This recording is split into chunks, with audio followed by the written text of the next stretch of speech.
I thought it was a space age movie or something. I put the phone down. I didn't pick it up for 45 minutes, and he was holding. But this spaceship came down, and I saw those engines firing, and it looked like it was over. It was going to smash, and then I saw the fire pour out from the left side, and it put it straight, and it came down so gently, and then it wrapped those arms around it, and it held it, and just like you hold your baby at night, your little baby. And it was a beautiful thing to see, and I called Elon. I said, Elon, was that you? He said, yes, it was. I said, who else can do that? Can Russia do it? No. Can China do it? No. Can the United States do it other than you? No. Nobody can do that. I said, that's why I love you, Elon. That's great. And you know, when we had the tragic Hurricane Helene, and it hit North Carolina, they were really devastated. The water, this was a big water, as big as we've ever seen, water hurricane. It built lakes out of nothing. Fields became lakes, and the danger was unbelievable. And the people from North Carolina came to me and they said, would it be possible, at all possible, for you to speak to Elon Musk? We need Starlink. I said, what's Starlink? It's a form of communication. So I called Elon. And I'll tell you what, he had, and it was very dangerous. People would die. They had no communication. All the wires were down. I called Elon Musk. I said, Elon, you have something called Starlink. Is that right? Yes, I do. What the hell is it? He said, it's a communication system that's very good. I said, Elon, they need it really, really badly in North Carolina. Can you get it? He had that there so fast. It was incredible. So, and it was great. It saved a lot of lives. He saved a lot of lives. But he's a character, he's a special guy, he's a super genius. We have to protect our geniuses. We don't have that many of them. We have to protect our super geniuses. I want to thank some of the guys. You know, we have up here today the U.S. Open champion. He's a fantastic golfer, slightly longer than me. It's a ball, a little bit longer than me. Just a little bit. Bryson DeChambeau is up here someplace. What happened to Bryson? Where is he? Bryson. Oh, he was shot. He's hitting balls. Oh, he's on the way. He's hitting balls. Bryson. Oh, look at him.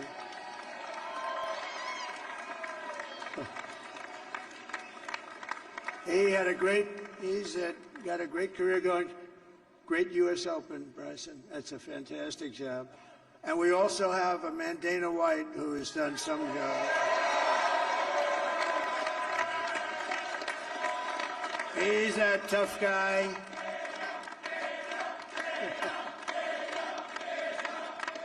So Dana started UFC and came to me, do you mind if I use your... Nobody wanted to give him a rinse because they said it's a rough sport, a little rough.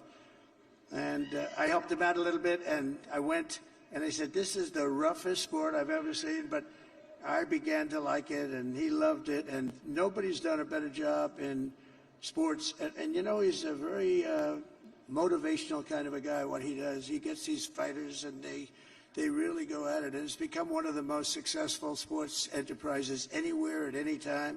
It's doing so well. I'd like to ask Dana just to say a couple of words because people love to hear from him. Dana, please.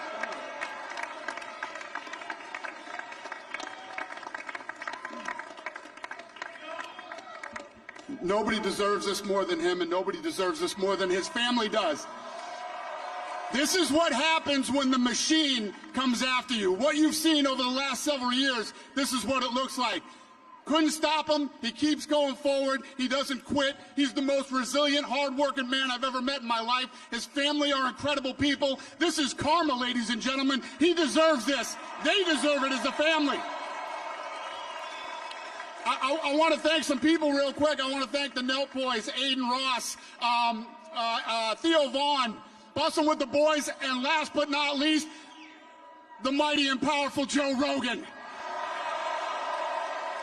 And thank you, America. Thank you. Have a good night.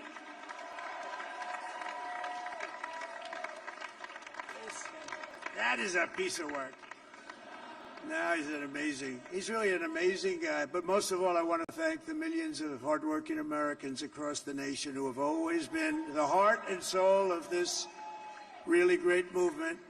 We've been through so much together, and today you showed up in record numbers to deliver a victory like no other. This was something special, and we're gonna pay you back. We're gonna do the best job. We're gonna turn it around. It's got to be turned around. It's got to be turned around fast, and we're gonna turn it around. We're gonna do it in every way, with so many ways, but we're gonna do it in every way. This will forever be remembered as the day the American people regained control of their country.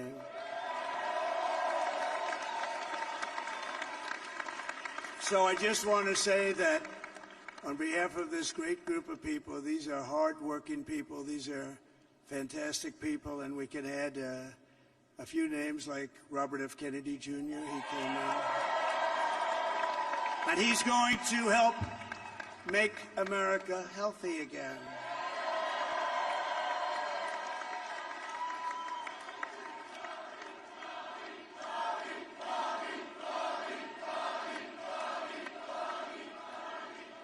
And now he's a great guy, and he really means it. He wants to do some things, and we're going to let him go to it.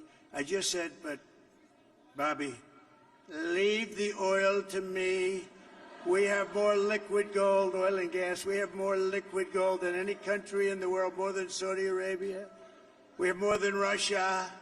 Bobby, stay away from the liquid gold. Other than that, go have a good time, Bobby. We're going to be paying down debt. We're going to be reducing taxes. We can do things that nobody else can do. Nobody else is going to be able to do it. China doesn't have what we have. Nobody has what we have. But we have the greatest people also. Maybe that's the most important thing. This campaign has been so historic in so many ways. We've built the biggest, the broadest, the most unified coalition. They've never seen anything like it in all of American history. They've never seen any young and old, men and women, rural and urban. And we had them all helping us tonight. When you think, I mean, I was looking at it, I was watching it. They had some great analysis of the people that voted for us. Nobody's ever seen anything like that. They came from all corners, union, non-union, African American, Hispanic American, Asian American, Arab American, Muslim American. We had everybody, and it was beautiful. It was a historic realignment, uniting citizens of all backgrounds around a common core of common sense. You know, we're the party of common sense. We want to have borders. We want to have security. We want to have things be good, safe. We want great education. We want a strong and powerful military, and ideally we don't have to use it. You know, we had no wars. 4 years we had no wars, except we defeated ISIS. We defeated ISIS in record time. But we had no wars. They said, he will start a war. I'm not going to start a war. I'm going to stop wars. But this is also a massive victory for democracy and for freedom. Together, we're going to unlock America's glorious destiny, and we're going to achieve the most incredible future for our people. Yesterday, as I stood at my last stop on the campaign trail, I'll never be doing a rally again. Can you believe it? I think we've done 900 rallies approximately from them. Can you imagine? 901, something, a lot of rallies. And it was sad. Everybody was sad. Many people, I said, this is our last rally. But now we're going on to something that's far more important, because the rallies were used for us to be put in this position where we can really help our country. That's what we're going to do. We're going to make our country better than it ever has been. And I said that many people have told me that God spared my life for a reason.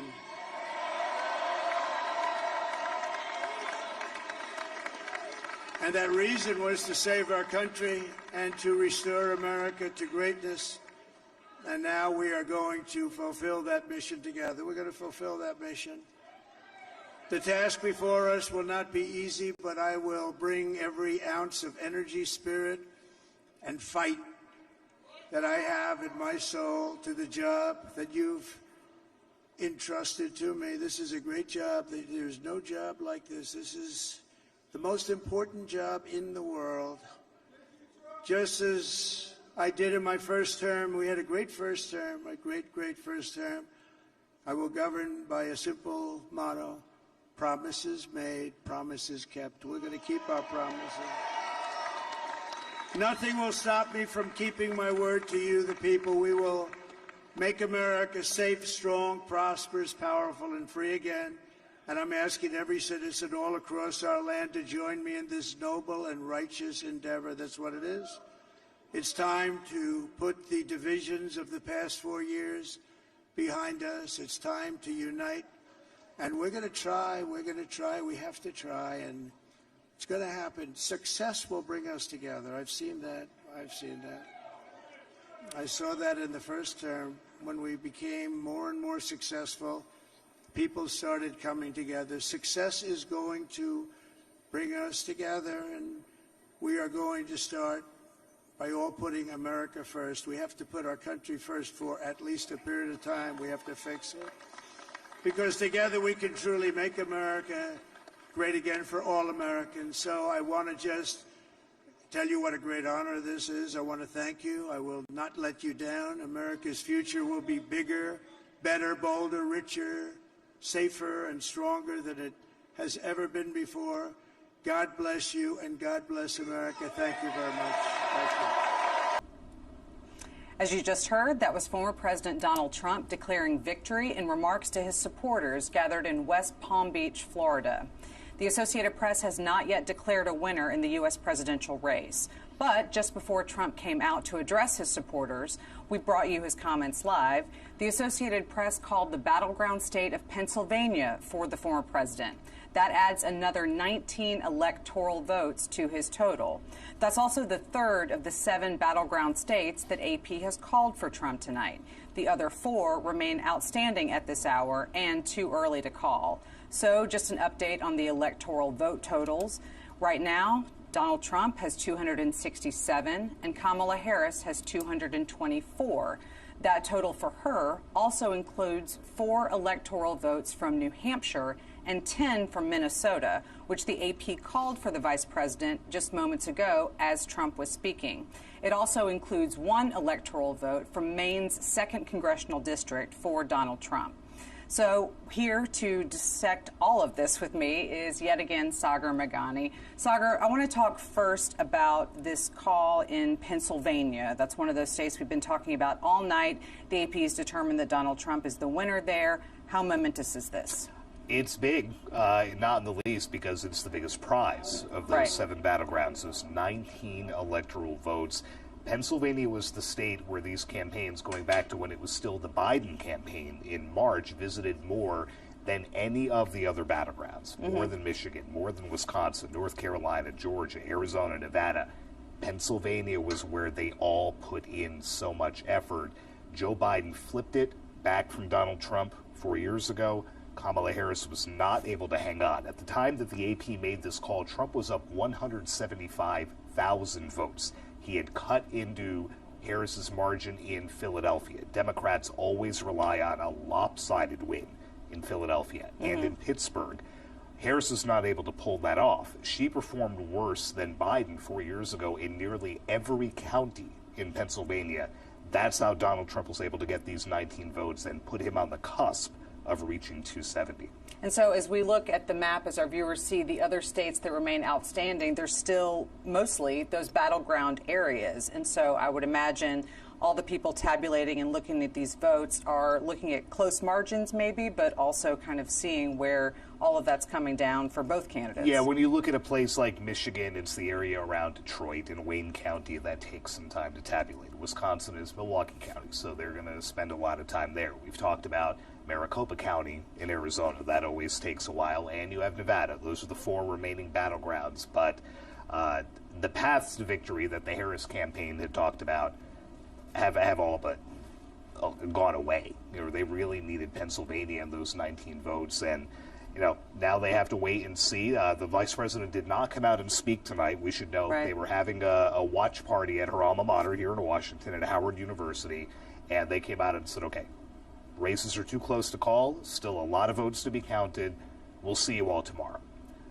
Very much like what happened at Hillary Clinton's watch party in 2016. Almost verbatim, the words we heard tonight from Cedric Richmond that we heard from John Podesta that night. We know how that turned out. The Harris campaign was obviously very somber as these results started coming in. Thank you so much. Stay close by, because as this vote counting comes on, we may have more updates to talk about and bring to everyone. Thank you for being with us. We will bring you more AP race calls and election night updates when we come back. Stay tuned.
Well, well, well.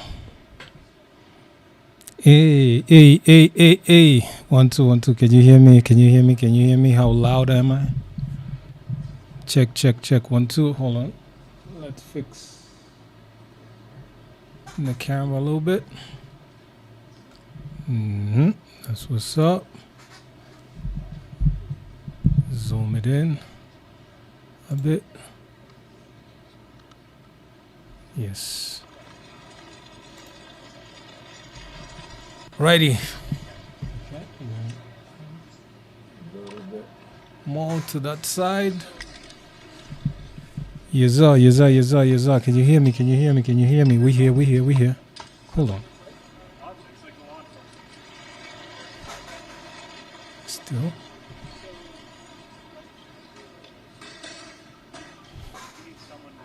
It's more like it. Can you hear me? Let's test this. Let me find out by myself because I see people haven't joined in yet. Let's see. Who in here? Or should we end this and do it on a different, like on OBS or something? Yeah. Maybe we should. 1 2 1 2. Can you hear me? Can you hear me?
They didn't do all